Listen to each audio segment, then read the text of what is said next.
Hello guys, we are starting with the chapter number 7 poverty. देखो, poverty chapter पिछले chapter से बिल्कुल interlink नहीं है। अगर मैं आपको बात करूं चैप्टर 1 से लेकर चैप्टर 6, वो सारे इंटरलिंक्ड है।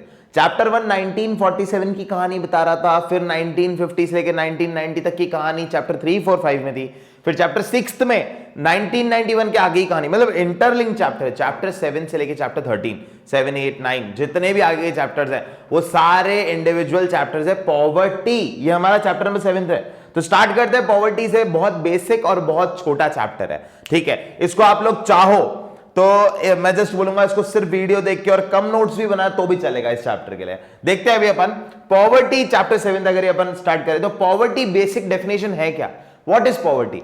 पॉवर्टी एक ऐसी स्टेट है जिसमें एक इंसान बेसिक ह्यूमन नेसेसिटीज जिसको बोलते हैं फूड, शेल्टर और क्लोथिंग, वो भी परचेज नहीं कर पाता। ये इसकी डेफिनेशन है। तो देखते हैं अपन, poverty is a state when a person is unable to consume basic human needs, food, shelter and clothing। अब पॉवर्टी में थोड़ा तो टेक्निकल पढ़ना ही पड़ेगा भाई।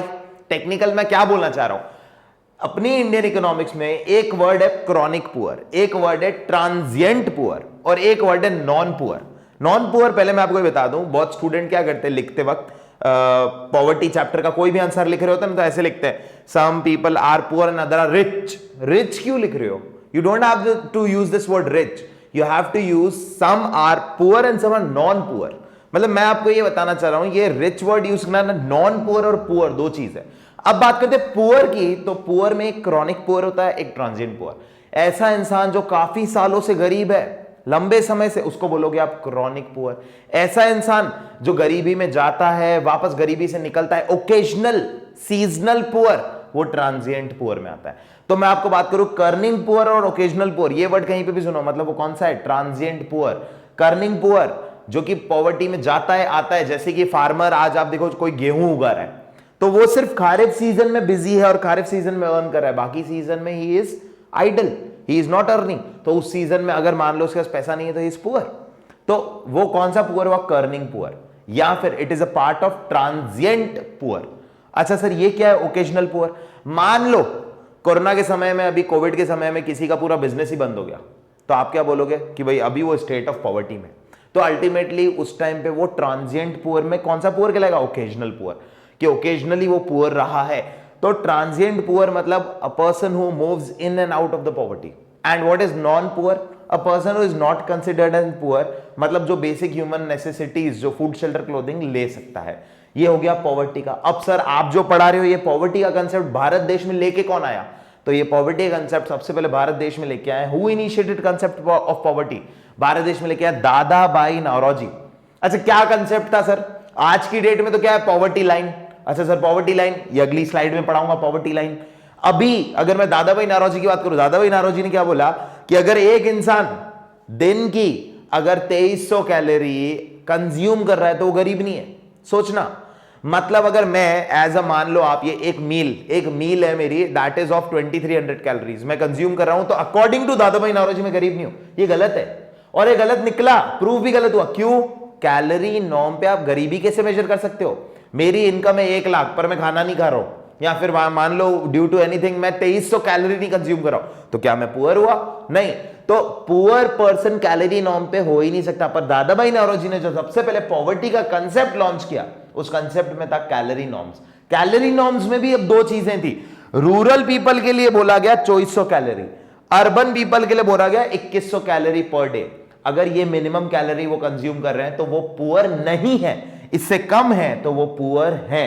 तो इसका एक क्वेश्चन आ जाता है कैलोरी नॉर्म्स का। सिर्फ कैलोरी नॉर्म्स का क्वेश्चन क्या आता है? Why calorie norms is not a correct index to measure poverty. तो देखो इसका क्वेश्चन और परफेक्ट लैंग्वेज देखो। हाँ जी गाइस, तो अब अपना नेक्स्ट टॉपिक है, that is relative poverty and absolute poverty. ये क्या है सर? देखो, पॉवर्टी को मेजर करने के दो इंडेक्स है। एक तो अपन लोगों ने ही बनाया है जिसका नाम है रिलेटिव पॉवर्टी। रिलेटिव पॉवर्टी मतलब आज मैं अगर बोलूं, मान लो आपकी है ना, कोई इंसान है जो मेरी नजरों में पुअर है, तो मान लो, चलो सिंपल लेते हैं, अपन देखते हैं कोई यार, ठीक है, he is a poor man, वो विलेज के अंदर रहता है एंड साइकिल चला रहा है, तो वो अपन नहीं बनाया ना रिलेटिव पॉवर्टी। ठीक है, मेरे लिए जो रिच है, और यार इसका जैगुआर है यार, तो अल्टीमेटली मेरे लिए पुअर और नॉन पुअर की कैटेगरी रिलेटिव पॉवर्टी पे। Relative poverty when poverty is measured according to relation of haves and haves not. अच्छा सर ये कंसेप्ट क्या है, ये बुक के अंदर है क्या? तुम्हारे को सिर्फ एक लाइन आ सकती है रिलेटिव पॉवर्टी के बारे में, एमसीक्यू या फिलअप। मेन जो है वो है एब्सोल्यूट पॉवर्टी। एब्सोल्यूट पॉवर्टी वो पॉवर्टी जो सरकार पॉवर्टी लाइन के अकॉर्डिंग मेजर करती है। मान लो ये पॉवर्टी लाइन है, इस लाइन के नीचे वाले लोग कहलाएंगे पुअर, या फिर बोलो बिलो पॉवर्टी लाइन पीपल। ऊपर वाले कहलाएंगे नॉन पुअर, या फिर बोलो अबव पॉवर्टी लाइन पीपल। अच्छा सर ये कैटेगरी कैसे डिसाइड होती होगी? इंडिया के अंदर पॉवर्टी लाइन डिसाइड होती है on the basis of consumption expenditure. अब सर ये कैसे होगा? आज अगर एक इंसान पर डे 50 रुपया खर्च कर रहा है, सिर्फ 50 रुपया, तो वो नॉन पुअर है। मतलब महीने का 1500 रुपया अगर खर्चा है तो वो नॉन पुअर है, ये पॉवर्टी लाइन है। सर ये कैसे डिसाइड होता है? ये होता है पर कैपिटा कंजम्पशन एक्सपेंडिचर पे। पूरी पॉपुलेशन का और पूरी जनता का खर्चा जो है डिवाइड होता है और उसके अकॉर्डिंगली पॉवर्टी लाइन बनती है। मेन जो अपने को ध्यान रखना है वो है absolute poverty is the poverty in which poverty is measured on the basis of poverty line. What is poverty line? It is a line to measure और to differentiate poor and non poor. अभी sir इन लोगों के लिए तो योजना चालू होती है, बिल्कुल सही, इन लोगों के लिए योजना ये सब चालू होती है, मतलब बिलो पॉवर्टी लाइन। तो अल्टीमेटली ये है हमारा एब्सोल्यूट पॉवर्टी। अब एक बेसिक क्वेश्चन मैं आपसे पूछता हूं, चलो एक काम करते हैं नेक्स्ट टॉपिक पे आने, चलो basic question, what are causes of poverty? आप सोचो दिमाग में। सर सिंपल है ना सर, मतलब कि जब पॉपुलेशन बढ़ जाए या फिर आप मान लो लोग अनएम्प्लॉयड, काम नहीं मिल रहा है, तो ये बेसिक टॉपिक था, आपको भी बेसिक समझ के पढ़ना है। आप एक काम करो, पहले एक सेकंड में हट रहा हूं, आप ये एक बार देखो कॉजेज ऑफ पॉवर्टी है क्या क्या क्या क्या है causes of poverty. Mainly causes of poverty अगर देखा जाए तो अपने दिमाग में है। अब थोड़ा सा इसमें इकोनॉमिक्स के टेक्निकल टर्म डाल देते हैं। वो क्या है देखो, low level of national product. ये क्या है सर?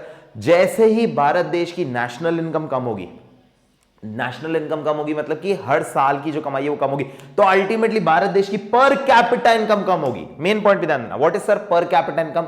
पर कैपिटा इनकम मतलब होता है जब पूरी इनकम को पूरी पॉपुलेशन के साथ डिवाइड किया जाए, national income upon total population, and per capita income कम होगी मतलब एक एक जने की अगर इनकम कम हो गई, अल्टीमेटली अप्रोक्सीमेट मेरी इनकम कम हो गई, मेरा खर्चा कम तो सामने वाली की कमाई कम, सामने वाली की कमाई कम तो वो मजदूर को कम पैसा देगा या जॉब से निकालेगा, विल रिजल्ट इन पॉवर्टी। अच्छा सर डिटेल में कैसे लिखना है? डिटेल में इस टॉपिक को मेनली पर कैपिटा इनकम वर्ड स्पेसिफाई करके लिखना है। पर कैपिटा इस चैप्टर में बहुत इंपॉर्टेंट है, मतलब पर कैपिटा जैसे ही कम होगा। आज मेन आप देखो, एक सेकंड पॉइंट देखना, आपको पर कैपिटा वापस समझाता हूं। लो रेट ऑफ जीडीपी ग्रोथ, मतलब सर कहने का मतलब क्या है इसका? अगर मान लो भारत देश में प्रोडक्शन बढ़ रहा है, मान लो 5% से, जीडीपी बढ़ रहा है कितने परसेंट से? 5% से। मैं बोल रहा हूं पॉपुलेशन बढ़ गई 6% से। सोचो, मैं बोल रहा हूं देश का जीडीपी बढ़ रहा है 5%, पॉपुलेशन बढ़ गई 6%, तो और दिक्कत वाली कहानी है। क्यों सर? भाई अभी अवेलेबिलिटी 5% से ही बढ़ी है, घर, रहने की सुविधा, कार, बंगलो, गाड़ी एक्सेट्रा, ये 5% से बढ़ा, जीडीपी 5% से बढ़ा, 6% जनता बढ़ गई, पर कैपिटा कम हो गया। पर कैपिटा कैसे कम हुआ सर? अरे भाई 5% से 5% से जीडीपी बढ़ा है, 6% से जनता बढ़ी है, तो डिवाइड करके देखो पर कैपिटा कम हो रहा है। अवेलेबिलिटी, एक जने को घर की फैसिलिटी कम मिलेगी और पॉपुलेशन बढ़ेगी और कम होती जाएगी खाने की facility, it will lead to गरीबी, it will lead to poverty, it is a cause of poverty. Per capita समझ गए? पर कैपिटा इनकम का भी हो सकता है, पर कैपिटा जीडीपी का भी हो सकता है, पर कैपिटा कंजम्पशन एक्सपेंडिचर भी हो सकता है। पर कैपिटा मतलब जो भी चीज है उसको पॉपुलेशन से डिवाइड कर दो। तो low rate of GDP growth का क्या मतलब है? When increase in population is more than percentage increase in GDP. जब पॉपुलेशन 6% से बढ़े, जीडीपी 5% से, it will result to poverty. थोड़ा सा अगर नहीं समझ में आया, क्योंकि टेक्निकल ज्यादा इकोनॉमिक्स है, वापस एक बार रिवाइंड करके देखो, बट ये टॉपिक बहुत इंपॉर्टेंट है इकोनॉमिक्स के लिए। हाँ जी, नेक्स्ट पे आते हैं। अब बहुत इजी और बेसिक है। हैवी प्रेशर ऑफ पॉपुलेशन, जनता के बढ़ने के कारण अवेलेबिलिटी, पर हेड अवेलेबिलिटी कम हो रही है, रिजल्टिंग टू पॉवर्टी। इन्फ्लेशन, क्योंकि दिन ब दिन महंगाई, प्राइजेस बढ़ रही है, resulting to poverty.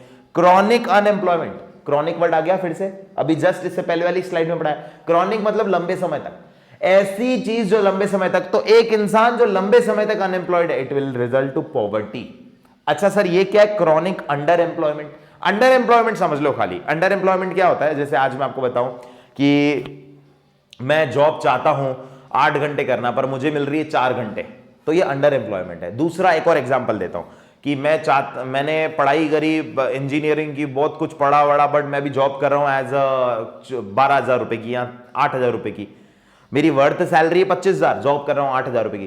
Chronic under employment, लंबे समय तक कोई इंसान उसके वर्थ से कम पेमेंट ले रहा है या वर्थ से कम लेवल पे काम कर रहा है। इंजीनियर होते हुए भी as a accountant, as a XYZ person काम कर रहा है, तो वो कह रहेगा क्रॉनिक अंडर एम्प्लॉयमेंट। मतलब अंडर एम्प्लॉयमेंट की डेफिनेशन सिंपल है, when a person is not getting paid as per his worth. मतलब एक इंजीनियर को इंजीनियर जितनी सैलरी नहीं मिल रही है, तो अपन बात करते हैं chronic unemployment and chronic unemployment, this is last cause of poverty.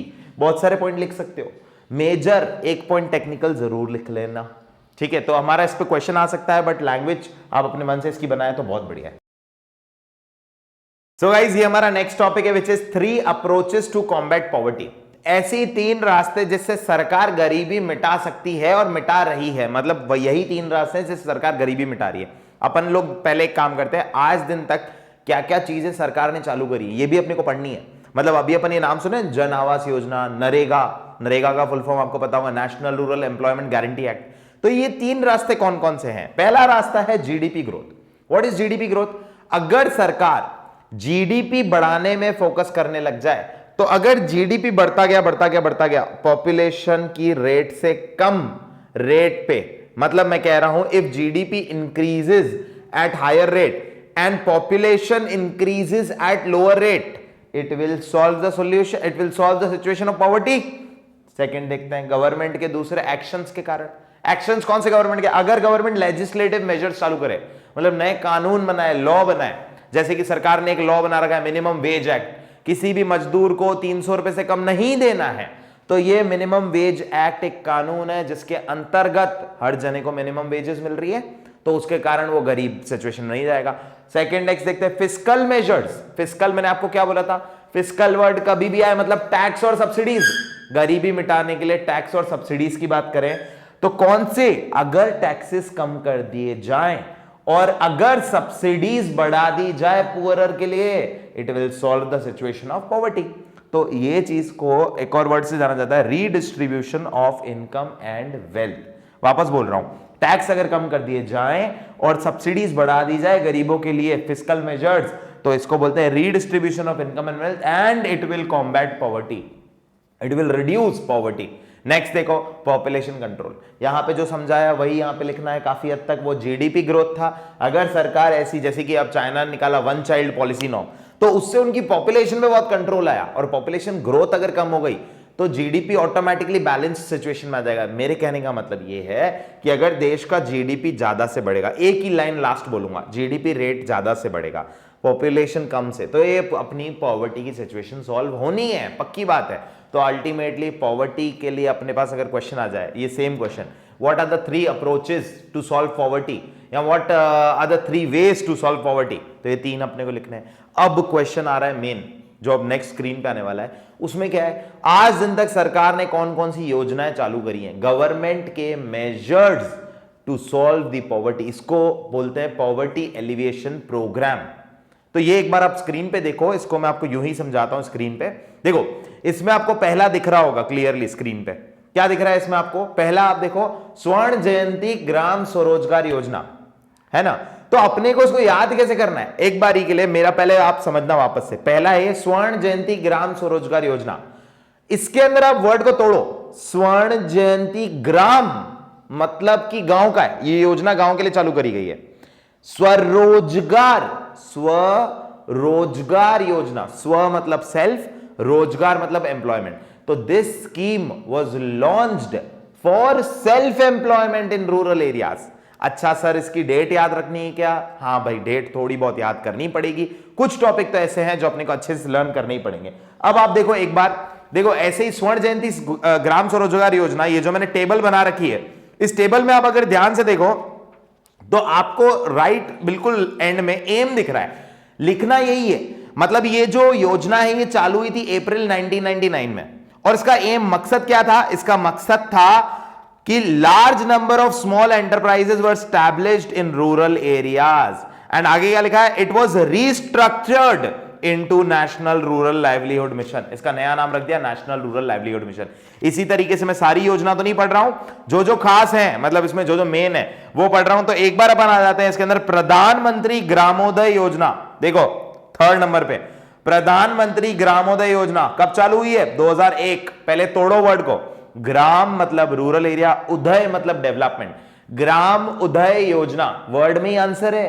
This act was launched by government which was aiming, किस चीज पे? देखो लिखा हुआ है 5 important areas, health, drinking water, education, ऐसे 5 एरियाज पे वर्क करी थी। देखो वैसे ही पता है, ये पढ़ने के लिए गांव वर्ड सुनते ही दिमाग में आ जाता है ना, बिजली सही करानी है, रोड सही कराना, ये सब चीजें। ओके नेक्स्ट देखते हैं। आप नेक्स्ट देख सकते हो इसके अंदर, महात्मा गांधी, एक बार आओ, Mahatma Gandhi national rural employment guarantee act. ये क्या है? Mahatma Gandhi national rural employment guarantee act, NREGA सबसे फेमस। डेट क्या लिखी है? 2005 में ये योजना चालू हुई है। 2005 में ये योजना चालू हुई है, जो कि योजना का मकसद, ये तो सबको पता होगा, 100 दिन मिनिमम गारंटीड एम्प्लॉयमेंट देने का है। मतलब ये नरेगा 2005 में चालू हुई, जिसने वादा किया कि हर इंसान को 100 दिन गारंटी हम लोग क्या देंगे? एम्प्लॉयमेंट देंगे, मतलब देंगे। तो ऐसे हमने को याद करना है। होप सो गाइस ये वीडियो देखने के बाद आपका इंडियन इकोनॉमिक्स का फियर थोड़ा बहुत कम हुआ होगा। अगर ऐसा है तो इस वीडियो को ज्यादा से ज्यादा शेयर करो, लाइक करो, सब्सक्राइब करो। गाइस अगर आपको और डेटा चाहिए या फिर आपको मेरी बुक परचेस करनी है जिसमें ये ऑलमोस्ट सारा डेटा सही तरीके से गिवन है एमसीक्यूज और एग्जाम पेपर के साथ, तो आप लोग इस व्हाट्सएप नंबर पे या मेल आईडी पे अपना मैसेज ड्रॉप करके और डिटेल्स बता के उसे भी ले सकते हैं।